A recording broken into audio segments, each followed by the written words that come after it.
Hello. This is the wrap up for week one. It is a little bit late, but I hope that it will still be useful, and I'll try to get the next ones out a little bit sooner. Um, so let's go over a little bit of what we learned in the first week. I think the main thing we learned in the first week is how to get online and how to find all the resources and how to post your entries. We had two discussions going, one being the original one, and then the second one being Claire's conundrum. So congratulations to Tony, Elizabeth, Claire, and Philip for getting on and responding. I think that we all sort of came to the agreement that the Epstein book really is looking at it from a business standpoint and is assuming that it is a shift in business as usual to a modified business as usual. And it talks about how we can begin to make the business case and show that the value is really there for sustainability. The real question that sort of came out in the whole discussion too was, can the capitalist system handle sustainability? I think there was general agreement by various people. I think Philip in particular and Claire were talking about the need for regulation.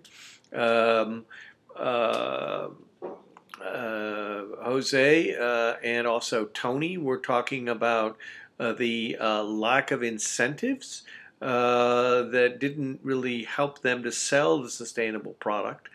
And then finally, Tony also mentioned the lack of information. And so this was also, I think, a finding that we had from our first discussions. Claire came to the conclusion after my perhaps a little bit provocative post about capitalism that capitalism and sustainability were incompatible. Elizabeth seemed to be more in favor of a gradual change and a gradual approach, and asked whether or not a sustainable society, by definition, was an idealistic goal to seek. And Philip also kind of went back and began focusing on government intervention, but also seemed to be more aligned with a gradualist approach. So I think that at the end of the first week, we have found that there are some sort of key questions as to whether or not the system as we have it today will get us to where we want to be. And then the question of whether or not presuming something else is realistic or unrealistic. What was also very useful, I thought, was the introduction of new sources. In particular, Claire shared some new sources that I think everybody valued. So I think that's something I'd like to very much recommend, that we continue bringing in different sources. Again, I tried to bring in some material from Tom Wessel's, and I think that would be something that would be good for all of us to try to bring additional information into it. From my point of view as an instructor, I'm wrestling with the question of how to take these discussions and take them to the next level, and to figure out how we can find a point in a discussion, pull it out, and then post it as a separate post, and see whether we can escalate our discussion based on consensus that is created earlier in the discussion. So I'm going to be trying to do that a little bit more in the second week. I also wanted to ask a question of all of you. There are only 4 of you and 1 of me, so there's really only 5 of us. It's conceivable that we can agree on an hour's time sometime during the week that is convenient for all of us, and we can actually do a live session where we're all on the computer at the same time and we can go back and forth. In fact, if you're interested, I can then do it through Blackboard so that we can begin to actually show the results of our conversation. We all have access, if you will, to a virtual whiteboard where we can all write things down and see whether that helps us to further our discussion a little bit further. Tell me what you think, whether you would like to give that a try, and if so, then I'll try to negotiate between all of us a time that works.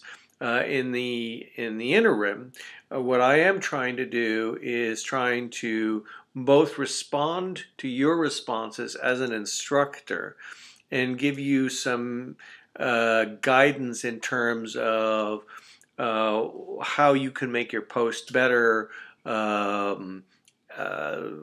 the addition of additional sources, those kinds of things, as well as perhaps making comments on the APA, etc. So back to the question of the APA, which was also another issue in the first week.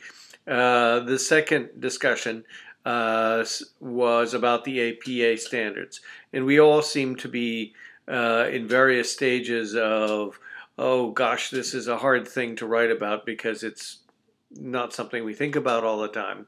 But I would like to put in a plug and reiterate the importance of the APA.